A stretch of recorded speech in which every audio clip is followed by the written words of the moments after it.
你得替我照顾好我妹。旅长，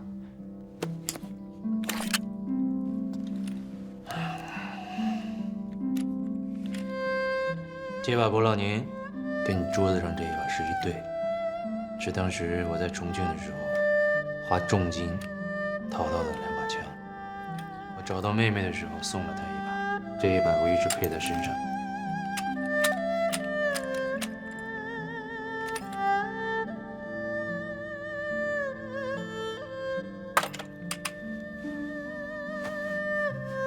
送给你了。谢谢旅长。忙吧。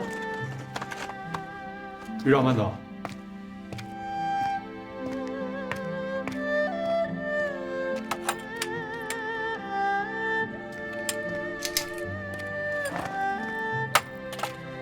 好了，谢谢。你穿上吧。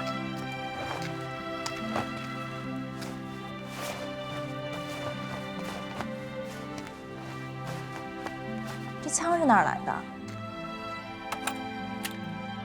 你哥送给俺的。我哥。说是谢谢俺保护你。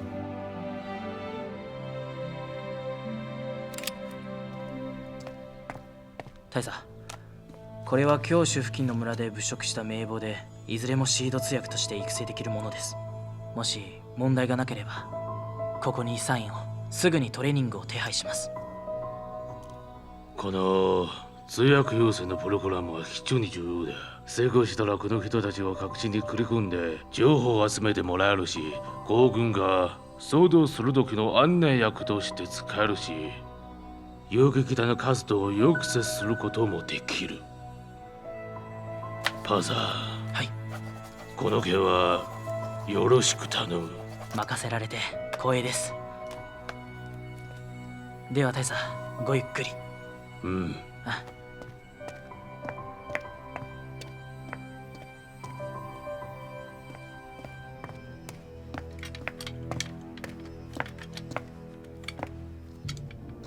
大佐がか。田原君、お怪我はどうですか？生命のやつに腕をやられた。けど帝国の容姿は死んでも怖くないのに、腕一分くらいは何でもない。ただ黒川将軍から電報が命取りだ。黒川将軍は何と言いましたか？私も君もボロクソだ。今回の事件のせいで韓国軍の攻撃作戦がみっくりになった。それから私たちは大和民族の罪人だ。君から解釈刀ってくりだ。一緒に自殺して謝罪しろ。大佐がか、焦らないでください。今は前よりももっと安全を確保する道を。7日の後に次の黄金を輸送出します。田原君、君の言う通りだ。でもこの山道の山奥にあちこち遊撃隊の待ち伏せをだらけなのに、安全なコースなんかどこであるか。それは確かに困りますけど、でも別の対策があります。陸将、無理である以上は空を行こうではないか。空へ飛行場がありますよね。黒川将軍に願って風山から飛行機を回して黄軍を飛行機で輸送だ。遊撃隊がそこまでは届くのか。田原君、君は頼りになるね。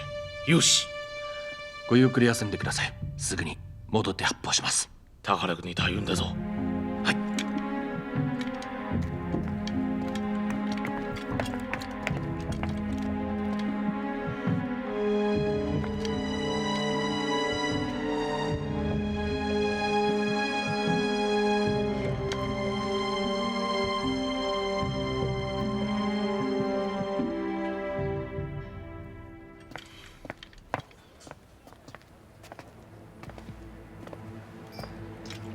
古君、午前結構忙しかったね。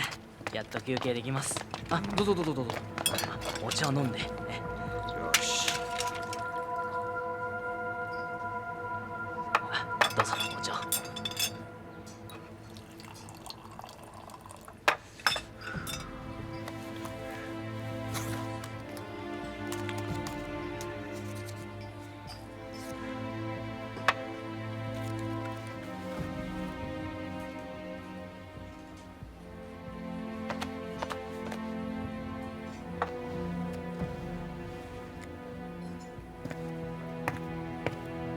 老乡，接个活儿。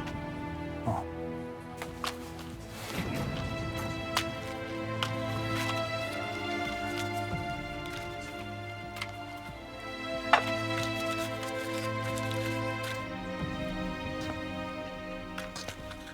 我看小鬼子就是让我们给逼疯了，想用空中运输的办法，还想用老子修的机场，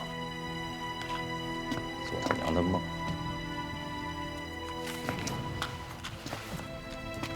从陕州运送到洛阳，虽然运输成本高，但是安全性确实是十分可靠。从矿场到机场，路线并不算远，只要小鬼子在沿途严加防范，对我们打伏击战非常不利。直接把机场给炸了，截断他们的运输途径。可是金矿怎么办？只要一天不摧毁金矿，就会有源源不断的黄金产出。即使炸掉机场，小鬼子还是可以采取其他的方式运输。你一直说金矿的事儿啊，但是咱们现在不是没有想出更好的一个两全其美的办法嘛，对吧？哥，啊，有句话，不知道能不能说。说，不是讨论战事呢吗？说。我觉得啊，你就是不想自己修的机场被敌人占领，所以才一心把它当成攻打目标。可是机场重兵把守，万一出了纰漏，你的独立旅非常危险。那个，你小瞧你哥了啊！哎，文奎，谁也没小瞧你。来，坐下吧，来，快！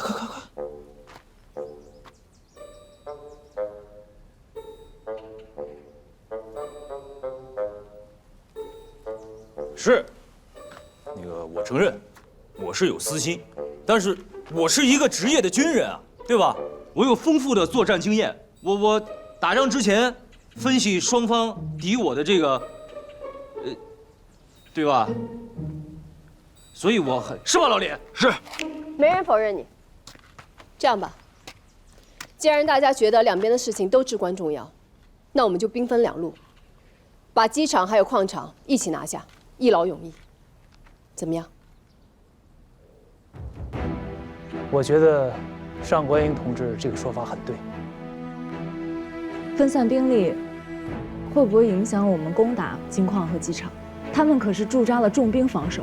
既然是奇袭，当然是出其不意，攻其不备，不在于进攻的人数，而在于我们的战术精准到位，以少胜多，以弱胜强。哎，现在菜包子的想法跟我的想法越来越像了啊！小时候咱俩就一直对着干，现在看来是越来越有默契了。孙奎，在抗战的这件事情上，咱们俩一直很有默契。行，那咱们就分头行动。俺想去矿场附近再勘测一下，看看能不能找出一条能快速撤离老百姓的路。万一发生什么意外，咱们也不至于被动。可以，到时候我和你再去实地勘察一下。这事儿就这么定了，我回部队，让我兄弟们准备一些弹药，把机场重新给它修理一下。等我消息。指着你了。快点！快点！什么事？老徐啊，我们到底什么时候行动啊？大小姐和蔡大队长有没有个准信儿？他们还在商量中，计划一定要严密，否则就会付出巨大的代价。就算炸掉了金矿，老百姓也不一定能够活着离开。唉，话是这么说，小鬼子这几天逼得很紧，大家都快忍不住了。哎，我担心呀，还没被战死，就被他们折磨死了。如果不出我所料，大队长的计划应该很快就会出来了。让大家再等个1、2天，到时候一有消息，我立刻通知大家。好吧，我会安抚好大家。我相信大小姐和蔡大队长不会丢下我们不管。对，他们肯定不会丢下你们不管的。让大家做好准备就是，一定要活下去，我们马上就能见到光明了。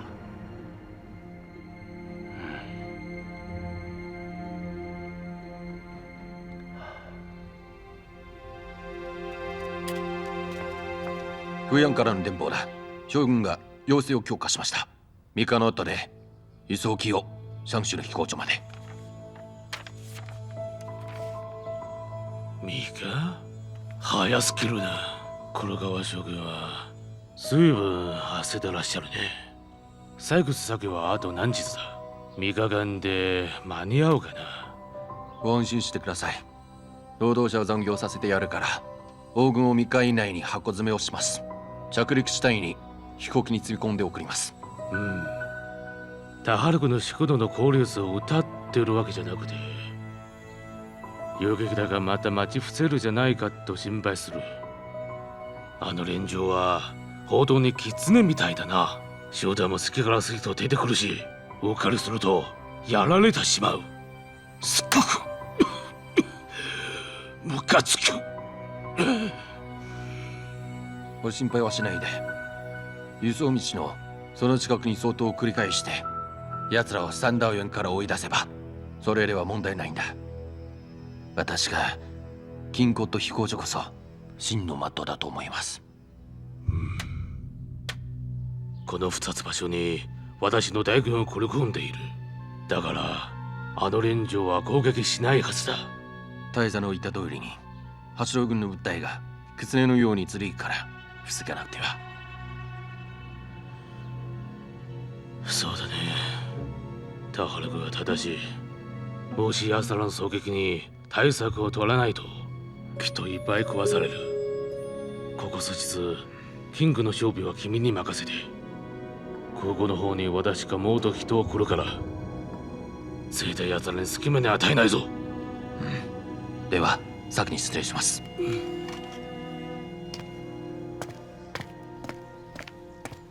少佐。ハムさん、いつ来てんだ？来たところです。少佐は大佐と打ち合わせをしていたのでお邪魔するのを遠慮してしました。ハンサー、入りたまえ。はい、失礼します、田原少佐。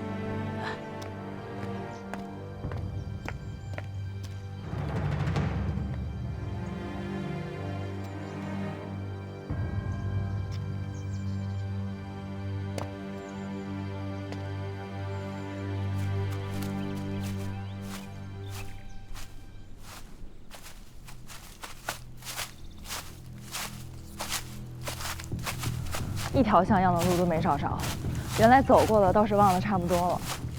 你放心吧，咱们走过的路都在俺脑子里呢。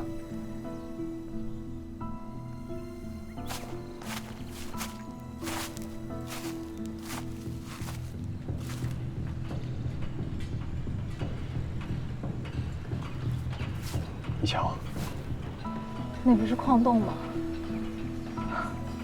没想到我们找到了一个很好的观察位。这个地方让我想到了比观察位更好的作用。什么作用？毕竟，如果我们炸了矿洞，等小鬼子清理完，还会抓下一批老百姓来继续开采。可如果我们淹了这矿洞，那可就不一样了。你看这大湖的位置，正好在矿洞的上方。如果我们在湖底多装一些炸药，炸出一个大裂缝，那湖水渗出来就会瞬间淹没整个山谷。到那时候，小鬼子想继续开采，可就难了。这个想法好，还可以避免正面进攻引起的大量伤亡。而且，就算湖水退去，土质也会变得松软，这个地方也不宜再进行开采了。这个矿洞就算是彻底废了。就按你说的办。走。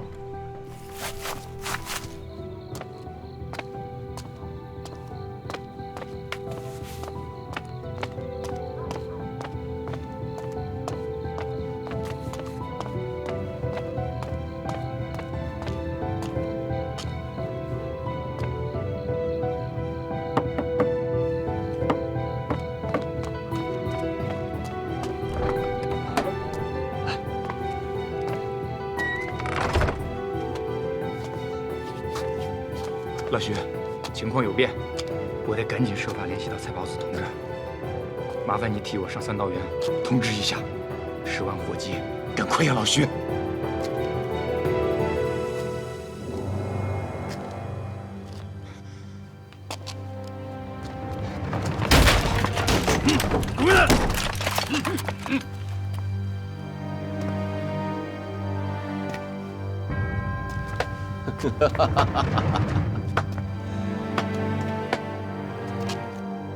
哎呀，我真是没有想到，庞先生年纪轻轻，城府却这么深，居然在我们日军指挥部隐藏了这么久，而我们都没有察觉。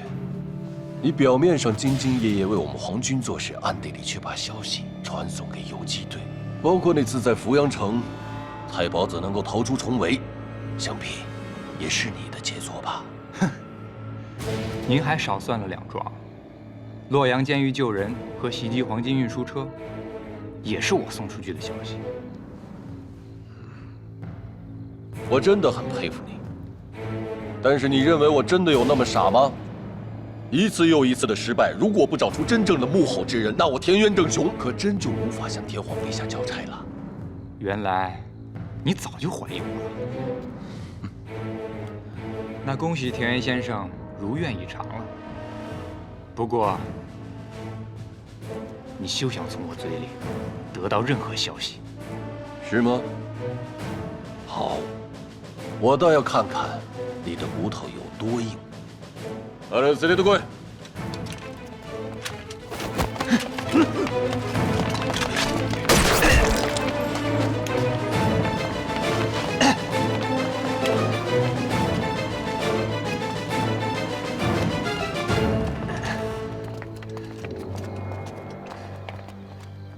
庞先生，你这么做可不是聪明之举啊！蝼蚁尚且偷生，不拼力一试，就不能轻易说不行。有道理，人的本能反应最真实，我就要看一看这本能反应能不能救你的命。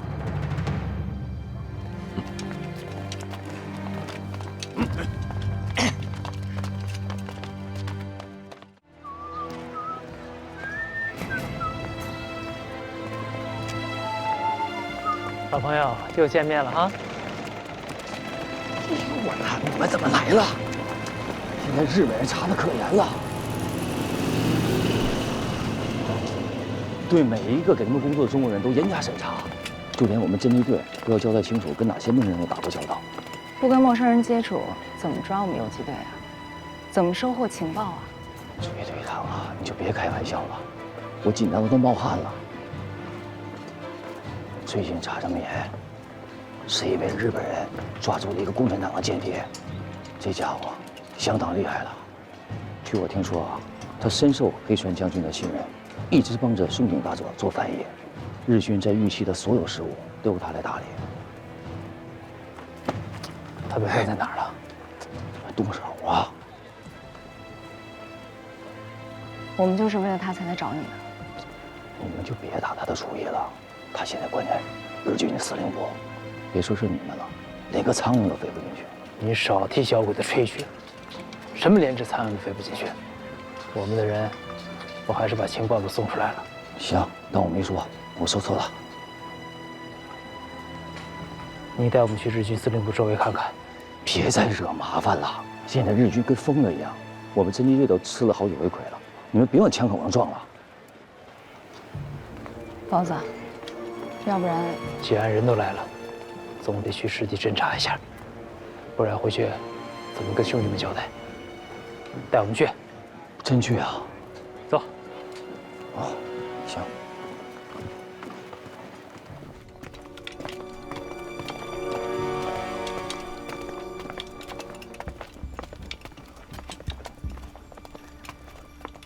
哎，没骗你们吧？最近呢，日本人查得可严了，就怕他们任务再次泄露，就连附近的商铺都强制的关了门。确实，就算我们有办法混进司令部，也会很快被人发现。到时候别说带人出来，连自己都得搭进去。去后面看看。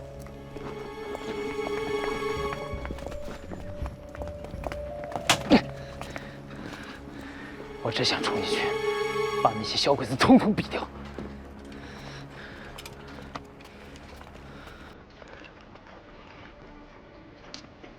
我理解你现在的心情，但越是这个时候，我们越要冷静。一旦失去理智，整个游击队都会面临巨大的危险。是啊，蔡队长，君子报仇，10年不晚。眼看着自己的同志承受重刑，只有一墙之隔，我们却无法救他，你让我怎么能够忍受？我们现在必须忍，不是只有你蔡宝子有情有义，我们每个人都在为抗日做出牺牲。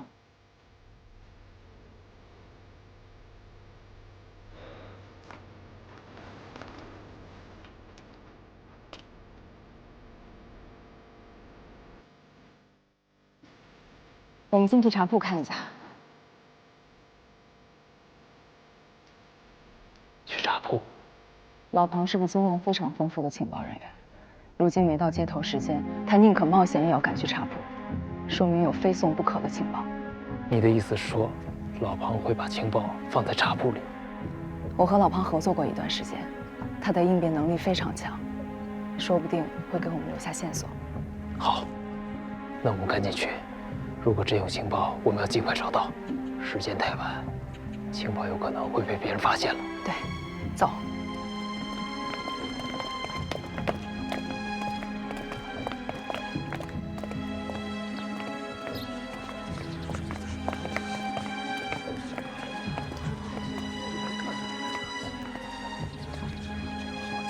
没想到特高科的人也来了。是，这样一来，我们就变得麻烦了，进不了茶铺，就拿不到情报，相反，还有可能落在他们手里。乔子，要不我去试试？你？是，我太像马死的，才会被田园政权利用。可是，我也是中国人，我一路跟着你们，你们说什么我也听在心里了。想起当年跟着货郎，也风光过，也体面过。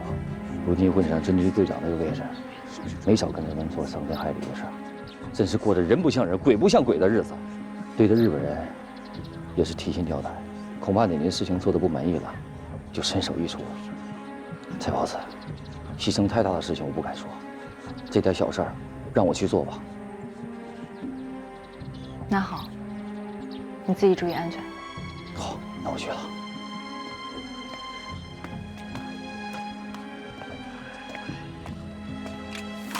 站住！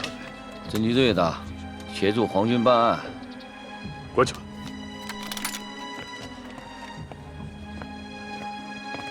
哟，田园太君，太君，你来干什么？哦，田园太君，我听说皇军破获了间谍大案，我特意来协助皇军办案。这里有特高科就够了，不需要你们侦缉队插手。哦，你回去吧。可是，可是什么？还想让我重复第2遍吗？不，是。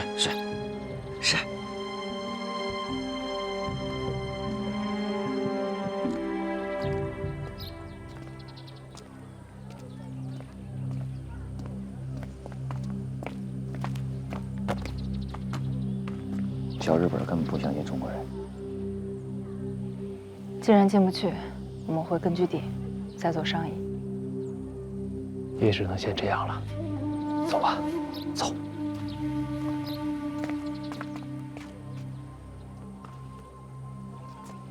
文佩，你看这是什么？这是甲骨文，上面写了3日，最后一个字好像是没写完的金字。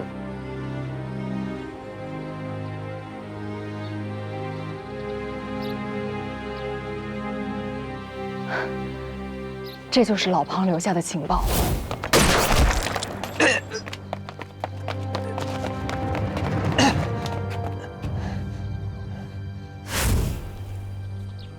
上面的意思应该是说，日军改为第3日运输黄金。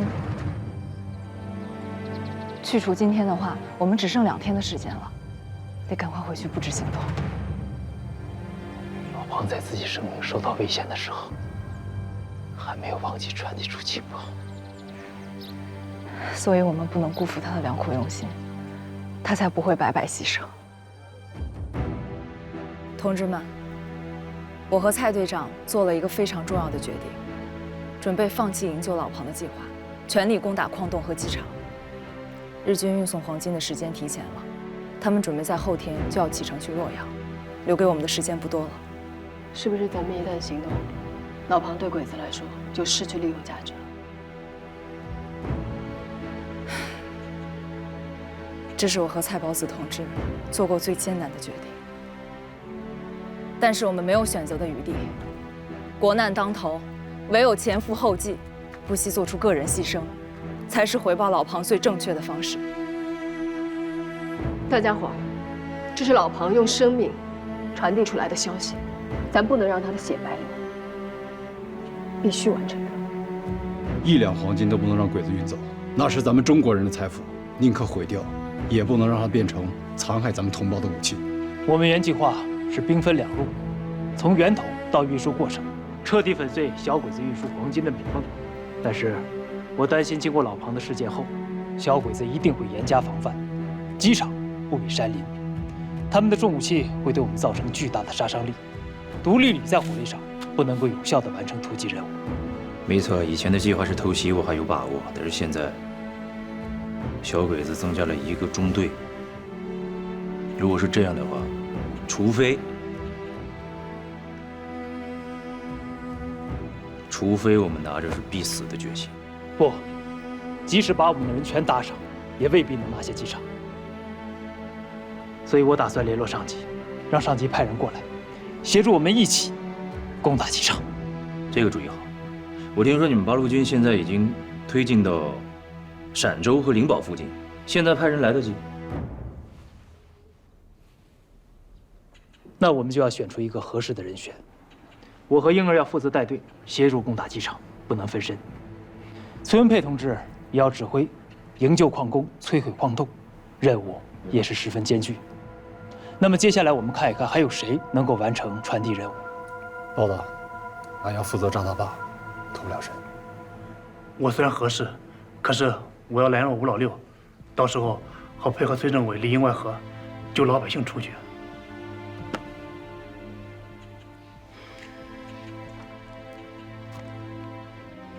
那我推荐个人吧，我的副官，跟了我这么多年，我放心他，而且我的心腹。朱副官胆大心细，最适合传递情报，那就有劳朱副官了。为了抗日，我义不容辞。别给我丢人啊！是。一会儿散会之后，我把路线图画给你，你到了八路军驻地，就把我们的行动计划告诉他们，请他们尽快赶来增援，保证完成任务。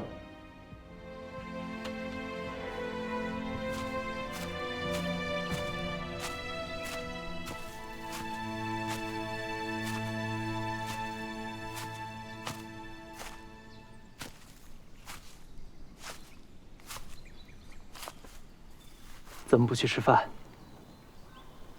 在想你说的话。想我的话。你做事情真的很有计划，1、2、3、4、5，每件事情都计算得那么完美，让我觉得不管任务有多难，都会有信心可以完成。但是你知道我的，我这个人做事情都是凭感觉，往往顾头不顾尾。以前呢，是由我爹帮我撑着，现在我自己带刀客，有时候会有点力不从心。别太苛责自己了。只要是人，就有力所不能及的地方。就说我吧，也不是所有的事情都能计算得到，计划赶不上变化。就像这次来三道园执行任务，能够遇到你，就是我今生最大的意外。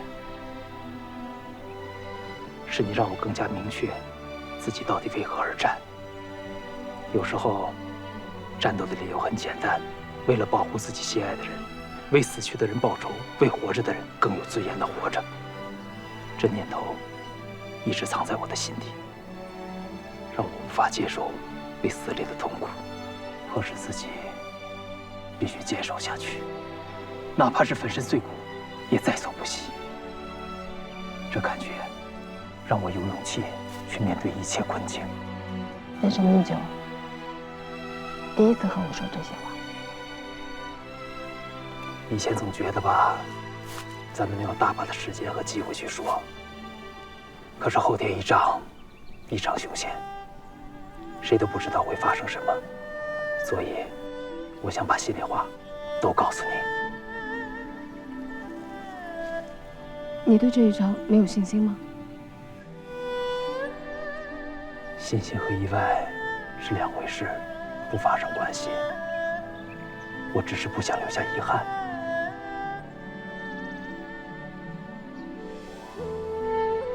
那就等到胜利的时候再说。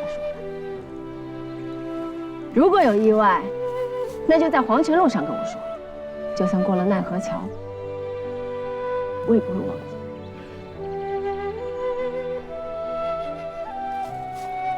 彭涛同志说的对，抗战和感情可以两不误的。越是到了紧要关头，越觉得和你相处的时光可贵。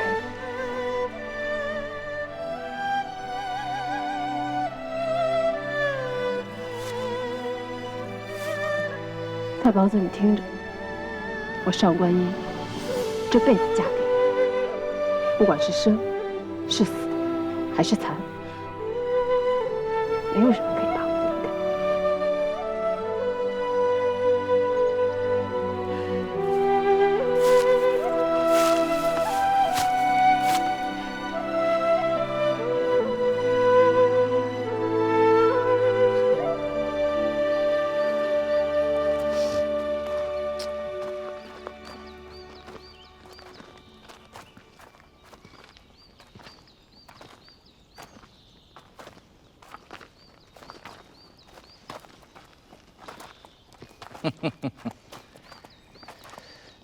哎，你看这条道，像不像咱们小时候经常去玩那条道？啊，那会儿咱们3个人，你我包子，淘气的很。老是喜欢晚上出来，跑到人池子里边捉人家的青蛙，有捉萤火虫，还偷吃人家东西，净干一些不着调的事儿。哎，爹逮着我们就是一顿打。哎呀，这一晃，20年过去了，也不知道家是什么样了。等打退了小鬼子，我们3个再一起回北平。到时候把荒废的院子重新整理出来，给父亲的坟头也添上新土。到时候咱们回去就不是3个人了啊。对，还有上官英。蔡叔叔在天之灵，应该也可以安息了。我说的不是上官英，我装是吧？我说的是咱们老崔家是不是也得添双筷子了？你说什么呢？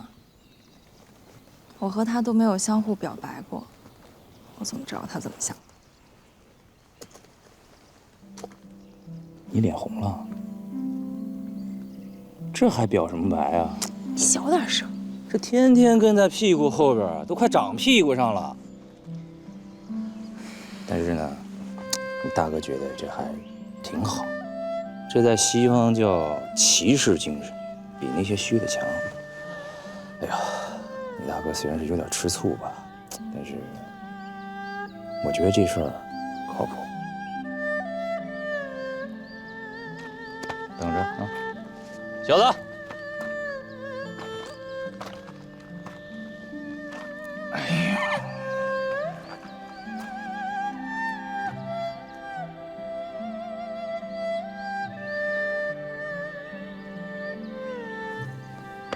我问你，如果战争结束之后，你愿不愿意跟我们家文佩回北平啊？全听旅长吩咐。别叫旅长，我也不是国军了。这样，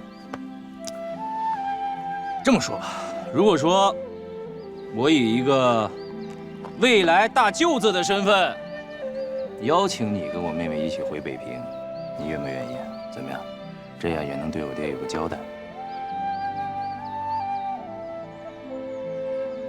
文佩去哪儿，俺去哪儿。你说什么？你再说一遍。再说一遍。刘让飞，你明震3道人的刀客，你现在不好意思是不是？你听见了吗？哥，啊？闹够了没闹啊，你听见刚才他说什么吗？你们必须哪儿去哪儿。不闹了，不闹了啊！行了，这儿太冷了，我待不住啊，好好照顾他。大舅子看着你呢啊，我得走了，得回部队。旅长慢走，照顾好他。哎，李总，盯着你呢啊！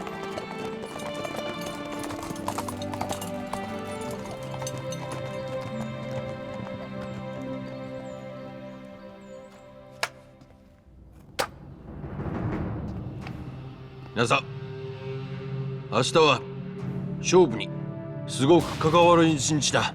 我が皇軍の精神計画に密に関わるぞ。明日は武器と弾薬を用意しろ。朝は僕と一緒にアマドムキだ。王軍を輸送する。はい。パスローグの軍隊が我々最大の敵だ。奴らはきっとハーマートンのどこかで襲ってくる。だけど覚えてろ。その罠にはまるな。自分の務めだけをしてやるよ。その後で皆さんに披露宴をしなくだ。敵に中すな。我々の光栄です。絶対に少佐のご期待に応え見せます。それでは頼むぞ。はいはい。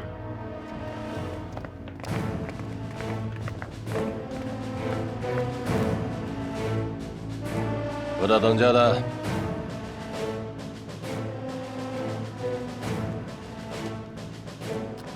少佐，这里还要拜托何大当家的多多照应。何当家的为我们日本人看守要塞有功，等我送完黄金回来，我一定按照约定归还你的女儿。到时候让你们父女团聚，共享天伦之乐。多谢田园少佐。去吧。是。